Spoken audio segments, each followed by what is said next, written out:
Assalamualaikum warahmatullahi wabarakatuh. Alhamdulillahirabbil alamin wa bihi nasta'in ala umuri dunya waddin sayyidina wa maulana Muhammadin wa ala alihi wa sahbihi ajmain amma ba'd. Pemirsa TVRI Stasiun Kalimantan Utara dimanapun Anda berada, bagaimana kabarnya hari ini? Semoga kita semua senantiasa selalu berada dalam lindungan Allah Subhanahu wa taala dan dilimpahkan dengan nikmat berupa kesehatan, keimanan dan ketakwaan dari Allah Subhanahu wa taala. Amin amin ya rabbal alamin. Pemirsa, seperti yang kita ketahui bahwa di dalam agama Islam, kaum muslimin dan muslimah dianjurkan untuk melakukan pernikahan. Karena menikah merupakan salah satu ibadah yang penting untuk menyempurnakan iman kita dan keislaman kita. Oleh karena itu, pernikahan tentunya tidak asal-asal, tidak boleh salah dalam memilih pasangan. Nah, bagi Anda yang masih single atau masih sendiri tentunya tidak ingin sampai salah dalam memilih pasangan. Oleh karena itu, pada kesempatan Mutiara Hati kali ini bersama saya Tika Ridwan, kita akan membahas tema tentang memilih pasangan sesuai dengan kriteria Al-Quran dan As-Sunnah. Dan tentunya pada kesempatan ini telah hadir bersama dengan saya narasumber kita, yaitu Ustazah Mariatul Kiftiah dan Ustadz Muhammad Yasin. Mari pemirsa kita sapa narasumber kita pada kesempatan ini. Assalamualaikum warahmatullahi wabarakatuh Ustadz dan Ustazah. Waalaikumsalam warahmatullahi wabarakatuh. Bagaimana kabarnya hari ini? Alhamdulillah, Masya Allah sehat luar biasa. Ustadz gimana kabarnya? Alhamdulillah luar biasa. Baik, mungkin bisa diceritakan sedikit ini kegiatan dakwahnya dari Ustazah dulu mungkin ya. Silakan Ustazah. Ya, Alhamdulillah. Bismillahirrahmanirrahim. Assalamualaikum warahmatullahi wabarakatuh. Alhamdulillah pemirsa TVRI Kaltara dimanapun berada, pada kali ini untuk yang kedua kalinya diberikan kesempatan ya untuk hadir di siaran Mutiara Hati TVRI Kaltara. Saya Mariatul Kiftiah, alhamdulillah untuk kegiatan dakwah yang sudah saya jalani selama ini tentunya tidak terlepas dari dukungan suami tercinta yang alhamdulillah saat ini hadir di samping saya ya. Beliau meskipun dalam kesibukan selaku ASN juga selalu meluangkan waktunya untuk mendampingi saya, terutama ketika perjalanan dakwah itu ke lokasi-lokasi yang jauh di luar daripada kota Tanjung Selor atau Kabupaten Bulungan, seperti itu Bu Tika. Bagaimana dengan Ustadz Yasin sendiri? Kesehariannya bisa diceritakan sedikit Ustadz? Baik, karena saya ini juga selaku ASN punya kewajiban kepada negara, tapi di samping itu bahwa kita tidak semestinya harus dunia terus yang diurus. Ibaratnya kita belajar menanam padi, maka ketika padi ditanam, pasti rumput tumbuh. Begitu juga di dalam kehidupan kita sehari-hari, di dalam bekerja, maka kita harus selalu menyisipkan untuk kegiatan-kegiatan keagamaan. Gitu. Apalagi saya selalu menemanin istri kemanapun beliau beraktivitas. Masya Allah, luar biasa sekali menginspirasi ya pemirsa. Baik Ustazah, berkaitan dengan tema kita pada hari ini yaitu memilih pasangan sesuai dengan kriteria Al-Quran dan As-Sunnah. Nah Ustazah, kami mohon kesediaannya untuk memberikan tausiah kepada para pemirsa di rumah. Baik, silakan Ustazah. Baik. Bismillahirrahmanirrahim. Assalamualaikum warahmatullahi wabarakatuh. Alhamdulillah, alhamdulillahil mahmudi bi ni'mati, al-ma'budi bi qudrati, al-muta'i bi sultani. Asyhadu an la ilaha illallah wahdahu la syarikalah wa asyhadu anna Muhammadan abduhu wa rasuluhu la nabiyya ba'da. Amma ba'd. Alhamdulillah biridhaillah wa bi inayatillah. Pada kesempatan hari ini kita masih diberikan izin oleh Allah Subhanahu wa taala berupa nikmat kesehatan, Islam dan iman sehingga dapat melaksanakan tugas-tugas kita selaku hambanya dalam keadaan sehat walafiat tanpa kurang suatu apapun. Sholawat beserta salam semoga senantiasa tercurah kepada qudwah hasanah kita yang telah menghamparkan permadani keimanan dan telah menggulung tikar-tikar kejahiliaan sehingga saat ini kita dapat menikmati manisnya iman, juga indahnya berislam. Pemirsa Mutiara Hati dimanapun Anda berada, pada kesempatan kali ini saya ingin menyampaikan tausiah terkait dengan bagaimana cara atau kriteria memilih pasangan sesuai dengan syariat yang diaturkan oleh baginda Rasulullah Muhammad SAW. Kita tahu bahwa setiap insan pasti memiliki insting ataupun harapan, keinginan ya sebagai fitrahnya selaku manusia, yaitu untuk hidup berbahagia.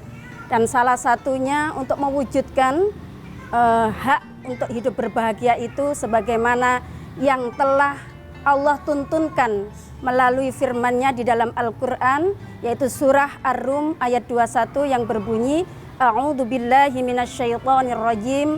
Bismillahirrahmanirrahim.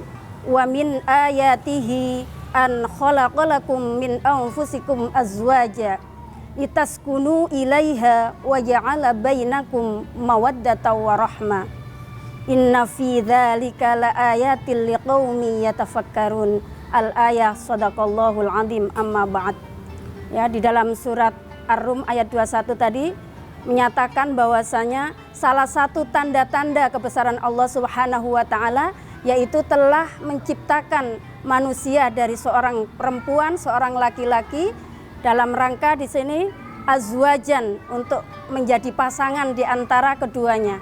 Dan tujuannya tidak lain dan tidak bukan yaitu litaskunu ilaiha, untuk mendapatkan sebuah ketenangan atau kebahagiaan. Lalu kemudian untuk mewujudkan tersebut Rasulullah SAW juga memberikan sebuah kriteria di dalam sebuah hadis yang diriwayatkan oleh Imam Bukhari, mengatakan tungkahul mar'atu li arba'in. Katanya Rasulullah, ketika seorang remaja atau pemuda sudah dalam kondisi istita'ah, ya ma'syaras sabab, kata Rasulullah, wahai pemuda, ya, manis ta'ah, ketika kalian sudah merasa istita'ah, merasa mampu dalam hal ini, yaitu mampu secara fisik ya, dalam keadaan sehat, lalu kemudian usia sudah matang, lalu kemudian mampu juga berarti finansial ya, sudah mapan, mampu juga dalam arti emosional ataupun pemikiran sudah matang, maka Rasulullah memberikan gambaran ya bagaimana solusinya, yaitu kemudian Rasulullah mengatakan falyatazawwaj, maka menikahlah ya. Jadi solusi yang diberikan ketika seorang remaja sudah memasuki usia balik dalam keadaan istita'ah, mampu, kemudian disarankan atau dianjurkan untuk menikah ya. Salah satunya tujuannya adalah itu tadi, fa'aghaddu lil basar, untuk menundukkan pandangannya dan untuk memberikan rasa ketenangannya. Kami jeda dulu ya Ustazah, karena setelah ini kita ada iklan dulu. Nanti kita lanjutkan lagi ya Ustazah ya. Baik pemirsa, kita akan lanjutkan lagi tema kita pada kali ini, memilih pasangan sesuai dengan Al-Quran dan As-Sunnah, setelah jeda berikut ini. Tetaplah bersama kami di Mutiara Hati.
Assalamualaikum warahmatullahi wabarakatuh. Pemirsa, kembali lagi di Mutiara Hati bersama dengan saya Tika Ridwan dengan tema kita kali ini yaitu memilih pasangan sesuai dengan Al-Quran dan As-Sunnah.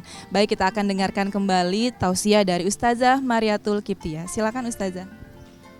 Baik, pemirsa Mutiara Hati, siaran TVRI Kaltara dimanapun berada, sebagaimana tadi saya sebutkan bahwasanya Rasulullah memberikan sebuah kriteria gitu ya, dalam sebuah hadisnya mengatakan tungkahul mar'ati li arba'in, nikahilah seorang perempuan itu karena 4 perkara ya.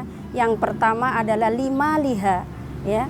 Kriteria yang pertama, kita diperbolehkan ya atau diizinkan memilih pasangan itu karena kekayaannya atau karena malnya.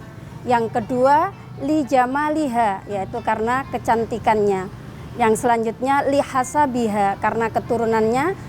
Dan tentu saja kriteria yang demikian itu sesuatu yang tidak mudah gitu ya didapatkan. Ketika kita ingin mendapatkan yang ideal seperti itu, tentu sesuatu yang tidak ada, tapi itu sulit untuk diwujudkan ke empat-empatnya bergabung. Ada seorang wanita yang memang memiliki 4 kriteria tersebut.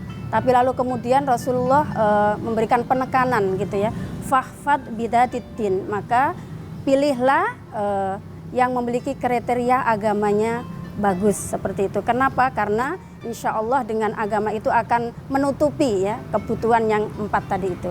Mungkin seperti itu yang dapat saya sampaikan. Baik Ustazah, terima kasih banyak atas tausiahnya mengenai kriteria memilih pasangan yang sesuai dengan Al-Quran dan As-Sunnah. Baik Ustazah, berkaitan dengan hal ini, mungkin tadi sempat disampaikan bahwa ketika sepasang mungkin kekasih atau mungkin muslim dan muslimah begitu ingin menikah namun terhalang karena mungkin merasa belum mampu. Nah, kira-kira pandangan Islam sendiri mengenai hal ini seperti apa? Misalnya mereka alasannya menunda-nunda pernikahan padahal kedua-duanya sudah sama-sama cocok, namun menunda karena misalnya belum punya rumah atau mungkin belum merasa mapan, belum yakin gitu untuk melaksanakan atau menjalankan pernikahan seperti itu. Bagaimana menurut Ustazah? Baik, memang benar sekali ya, fenomena yang seperti itu sering kali kita jumpai ya dalam kehidupan nyata ya, bahwasanya masih banyak orang-orang yang takut bayang ya untuk menjalankan ibadah yang merupakan bagian dari sunnah Rasul, yaitu menikah ya. Mereka ingin menikah, sudah siap, merasa secara usia sudah siap, namun ada hal lain yang belum siap, yaitu misalnya secara finansial atau ekonomi. Hal ini dijawab oleh Al-Quran dalam surat An-Nur ayat 32. Di situ mengatakan fa'ankihul ayama minkum wassolihina min ibadikum wa imaikum iyakunu fuqara ayunihimullahu min fadli. Jadi ini sebuah riwayat gitu ya, bahwa ada seorang budak yang namanya Abi Hindin itu dijodohkan ya oleh Rasulullah. Kemudian budak yang dijodohkan itu menolak ya, bukan karena tidak mau tapi merasa belum mampu. Dalam hal ini adalah belum mampu secara finansial. Lalu di dalam Al-Quran tersebut sudah jelas ya, iyakunu fuqaraa, ketika kalian dalam keadaan fakir gitu ya, maka kata Allah yughnihimullahu min fadli, ya bukan janji manusia tapi janjinya Allah, dan itu pasti benar. Inna wa'dallahi haq, bahwa janjinya Allah itu ketika seorang yang sudah siap untuk menikah lalu kemudian alasannya masih belum mampu secara ekonomi, secara finansial, maka jangan khawatir, katanya Allah yang akan menjamin. Ketika masih mampu, Allah akan memberikan kelebihan melalui fadlnya, karena rezeki itu bukan manusia tapi Allah yang mencukupinya, seperti itu. Baik, terima kasih jawabannya Ustazah. Kita beralih kepada Ustadz Muhammad Yasin. Baik Ustadz, berkaitan dengan persiapan pernikahan. Kadang-kadang kan kita mengenal istilah ini ya, yang umum berlaku di masyarakat kaum mukminin dan mukminat, yaitu istilah ta'aruf. Nah, sebenarnya ta'aruf ini seperti apa sih Ustadz, dan kira-kira berapa lama kita membutuhkan masa untuk ta'aruf? Mungkin bisa dijawab, silakan Ustadz. Baik, pemirsa Mutiara Hati, bahwa Islam itu hanya mengenal satu istilah, yaitu ta'aruf, bukan pacaran. Ya kan, kadang-kadang kita selalu mendengar anak-anak muda ini kami pacaran secara Islami, nggak ada. Dalam Islam itu hanya mengenal ta'aruf. Ta'aruf itu adalah penjajakan sebelum masa pernikahan. Makanya bisa kita urai satu-satu bahwa ta'aruf itu adalah teliti. Yang pertama adalah akidahnya. Yang kedua teliti akhlaknya, ya, ya. Kemudian yang ketiga adalah R-nya, rumahnya. U-nya adalah usahanya. Yang kemudian F-nya itu adalah familinya. Artinya ketika semua ini kita teliti dalam rencana untuk ke arah pernikahan, maka sebenarnya ini sudah cukup, ya kan? Tidak, kita harus mengenal agamanya, akidahnya, akhlaknya, karena itu utama. Nah, sehingga ada pernyataan bahwa ta'aruf itu terlalu kuno, maka yang paling dekat adalah pacaran, nggak bisa juga, ya kan? Kenapa? Pacaran itu banyak negatifnya, ya. Pacaran, peluk aku, cium aku, raba aku, nikmat. Akhirnya terjadilah hal-hal yang kita tidak inginkan di dalam fenomena-fenomena yang akhir-akhir ini terjadi di masyarakat kita. Maka untuk adik-adik yang saat ini belum menikah, ta'aruf adalah jalan yang terbaik, bukan pacaran. Baik Ustadz, jadi mungkin ini konsep ta'aruf ini masih banyak yang sebenarnya belum paham seperti itu ya. Kita kaum muslimin dan muslimah hanya tahu istilah ta'aruf, tapi yang sering terjadi di masyarakat adalah menyamakan bahwa ta'aruf itu seperti pacaran Islami, padahal bukan ya Ustadz ya. Nah, untuk ta'aruf sendiri apakah itu dilaksanakan setelah mungkin khitbah atau sebelum terjadinya khitbah? Oke. Ta'aruf ini adalah langkah awal karena ini proses penjajakan. Apakah ini pasangan ini cocok untuk kita atau tidak, ya kan gitu. Nah, kemudian setelah masa ta'aruf ini dirasa ada kecocokan, makanya di dalam ta'aruf ini tidak ada dusta di antara kita. Artinya apa? Apa yang kita suka kita harus sampaikan, apa yang kita tidak suka harus kita sampaikan kepada calon pasangan kita. Kemudian sifat-sifat buruk kita harus disampaikan. Makanya tidak boleh ada selalu menutup-nutupin bahwa saya begini, saya begitu, tidak boleh. Di dalam ta'aruf harus ada keterbukaan di antara kedua belah pihak, terutama keluarga besarnya, ya kan? Sehingga setelah dirasa cukup, dan ta'aruf tidak perlu lama-lama, ya kan begitu. Artinya setelah dirasa cukup, maka perlu ke arah selanjutnya, yaitu khitbah. Ya, dengan khitbah ini artinya kita nanti akan menghalalkan segala sesuatunya, sehingga tidak boleh dengan sekarang yang selalu dikemas dengan sistem bahwa pacaran Islami, nggak ada. Dalam Islam itu tidak ada tukar cincin, iya kan? Langsung setelah khitbah langsung gitu. Terima kasih jawabannya Ustadz. Nanti kita sambung lagi untuk bincang-bincangnya mengenai tips atau cara memilih pasangan sesuai dengan Al-Quran dan Sunnah ini. Baik pemirsa, kita jeda sebentar. Nanti kita akan lanjutkan lagi setelah pariwara berikut ini. Tetaplah bersama kami di Mutiara Hati.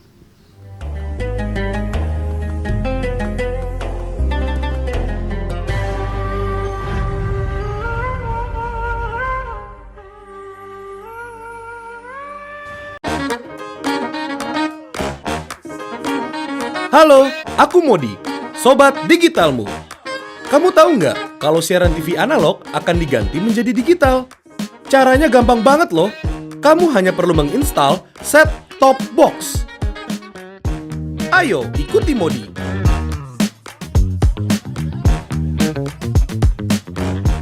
Siaran TV digital membuat gambar televisimu menjadi lebih bersih.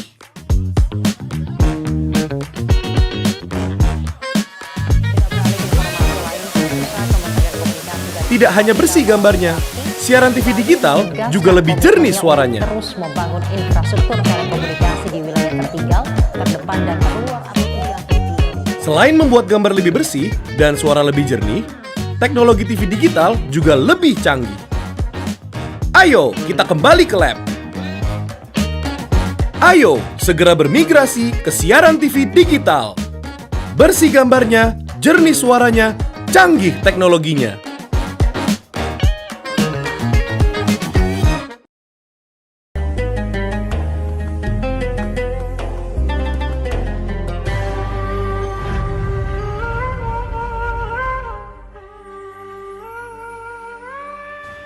Pemirsa, kembali lagi bersama dengan saya Tika Ridwan di dalam acara Mutiara Hati. Kita akan melanjutkan lagi perbincangan kita dengan narasumber kita terkait dengan tema memilih pasangan sesuai dengan Al-Quran dan As-Sunnah.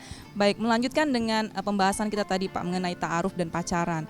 Nah, seringkali kan terjadi fenomena-fenomena yang berlaku di masyarakat, yaitu pacaran yang berakibat atau berujung-ujung kecelakaan seperti itu, atau mohon maaf, hamil di luar nikah. Nah, mengenai hal ini seperti apa pandangan dalam Islam dan bagaimana statusnya nanti si anak ini ke depannya? Mungkin bisa dijawab Pak, silakan. Baik, pemirsa Mutiara Hati dimanapun Anda berada, ini sesuatu yang memang harus dijaga dan diwanti-wanti untuk kepada keluarga kita untuk bisa jangan sampai terjerumus dengan pacaran. Kenapa? Karena ketika terjadi hubungan biologis antara lain jenis ini dan menghasilkan anak di luar nikah, yang dalam bahasa kita ini kecelakaan, maka risikonya sangat besar. Ya, yang pertama, anak lahir ini nanti tidak boleh bernasabkan kepada ayahnya. Karena di dalam agama Islam, hubungan suami istri itu sah setelah akad nikah.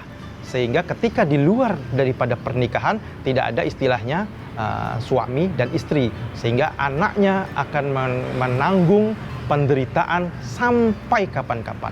Yang pertama, dia tidak boleh bernasabkan kepada ayahnya. Kemudian ketika anak ini lahir adalah perempuan, maka ayahnya, kakaknya, adiknya, pamannya tidak boleh menjadi wali nikahnya. Nah, ini hal-hal yang seperti ini harus kita waspadain, bahwa resikonya kok begitu kejamnya sih Islam? Ya, kenapa? Karena memang dalam Islam selalu memberikan batasan-batasan yang jelas bahwa ketika ini adalah anak sah dan anak di luar nikah. Karena memang akan merusak tatanan dalam hubungan kemasyarakatan dan pernasaban. Seperti itu, sehingga anak di luar nikah tidak boleh bernasabkan kepada ayahnya, dan ayahnya tidak bisa menjadi wali nikahnya, sehingga ketika menikah nanti dia harus menjadi wali hakim. Bahkan anak pun tidak bisa mendapat hak waris. Demikian mungkin Mbak Tika. Terima kasih banyak Ustadz. Kita beralih dari Ustadz Muhammad Yasin ke Ustazah Mariatul Kiptiah kembali. Ini berkaitan dengan fenomena yang lain lagi ya Ustadz dan Ustazah, tentang uang panai. Nah, mungkin bisa dijelaskan tersendiri mengenai pandangan Islam sendiri mengenai hal ini. Apakah di dalam Islam itu ada batasan-batasannya atau seperti apa diatur di dalam agama kita, yaitu Islam? Ya, baik, terima kasih Bu Tika. Bahwa memang istilah uang panai itu mungkin hanya istilah kita ya, hanya istilah masyarakat gitu ya. Namun di dalam istilah Al-Quran itu tidak ada, tapi yang ada adalah mahar. Wa atun nisa as-saduqatihinna nikhlah, ya. Maka berikanlah mahar kepada perempuan yang akan dinikahi, karena itu sebagai bukti bahwa seorang suami itu akan berniat bersungguh-sungguh gitu ya, akan salah satu sebagai simbol saja bahwa uang mahar itu sebagai kesungguhan seorang laki-laki untuk memperistri suami, dan itu sebagai rukun di dalam nikah ya, wajib ditunaikan. Lalu kemudian bagaimana dengan uang panai, apakah itu termasuk syariat? Tentu tidak, tetapi tidak juga dilarang ya, karena di dalam sebuah hadis itu dikatakan bahwa salah satu laki-laki yang baik adalah laki-laki yang bisa ya menghargai ya sebaik-baiknya pada seorang perempuan ya. Demikian juga sebaliknya, perempuan yang terbaik adalah perempuan yang bisa memposisikan dirinya dan tidak merepotkan atau tidak memberatkan calon pasangannya ya. Jadi oleh karena itu sangat bijaksana sekali, Masya Allah, aturan di dalam Islam ini, jadi tidak memberatkan kedua belah pihak ya. Ketika kita ingin menjadi seorang laki-laki yang bermarwah, yang bermartabat, maka kita harus juga bisa menghargai seorang perempuan itu dengan mungkin memberikan lamaran atau panai yang pantas begitu ya. Bukan berarti membeli, tetapi ini sebagai sebuah ungkapan bahwa betapa berharganya seorang perempuan begitu. Dan juga demikian seorang perempuan pun harusnya seyogyanya menerima ya seberapapun yang diberikan oleh calon pasangannya itu dengan penuh rasa syukur kepada Allah Subhanahu wa taala, mungkin seperti itu. Masya Allah. Terima kasih untuk jawabannya dari Ustazah Mariatul, dan kita sudah hampir sampai di ujung perjumpaan atau kebersamaan kita pada hari ini. Jadi mungkin bagi pemirsa yang baru bergabung ingin mendengarkan kembali kesimpulan mengenai tema kita hari ini, yaitu memilih pasangan sesuai dengan Al-Quran dan As-Sunnah. Mungkin bisa disimpulkan atau disampaikan kesimpulannya mengenai tema tersebut, Ustazah Mariatul. Baik, terima kasih pemirsa Mutiara Hati, siaran TVRI Kaltara dimanapun berada. Kita sudah di penghujung acara, bahwasanya kembali kita mengingat sebagai manusia, sebagai hamba Allah yang beriman, sekali lagi bahwa ketika kita ingin mewujudkan yaitu harapan kita, orientasi hidup semua manusia, saya yakin tidak ada lain yaitu fid dunya hasanah wa fil akhirati hasanah, bahwa orientasi hidup kita adalah ingin mendapatkan sebuah kebahagiaan ketika hidup di dunia ini, bahkan kelak hingga di akhirat. Maka salah satu jalannya tidak ada lain melainkan kita harus selalu mengikuti standar operasional hidup, tata cara yang sudah disiapkan oleh Allah Subhanahu wa taala melalui firman-Nya dalam Al-Qur'an, dan itu melalui tuntunan yang diberikan oleh Rasulullah melalui hadis-hadis dan sunnah yang telah dicontohkan oleh beliau di dalam kehidupan nyata. Mungkin itu saja. Aku qauli hadza wa astaghfirullahal azim li wa lakum wal afu minkum. Wassalamualaikum warahmatullahi wabarakatuh. Waalaikumsalam warahmatullahi wabarakatuh. Ini perbincangan yang sebenarnya masih banyak lagi ingin kita bahas ya Ustazah, namun karena keterbatasan waktu maka kita sudah sampai di sini. Kita cukupkan sampai di sini saja. Terima kasih banyak atas kesediaannya Ustazah Mariatul, Ustadz Muhammad Yasin. Mudah-mudahan selalu diberikan kesehatan, keberkahan, dan juga tetap semangat dalam mensiarkan agama Islam dimanapun berada. Baik pemirsa, demikian tadi Mutiara Hati kali ini dengan tema memilih pasangan sesuai dengan Al-Quran dan As-Sunnah. Semoga apa yang kami hadirkan untuk Anda tadi dapat menambah ilmu dan juga dapat menambah keimanan dan ketakwaan kita kepada Allah Subhanahu wa taala, sehingga yang kita harapkan adalah kita menjadi hamba-hambanya yang beruntung, yang mendapatkan tempat terbaik di sisi Allah Subhanahu wa taala. Amin amin Allahumma amin.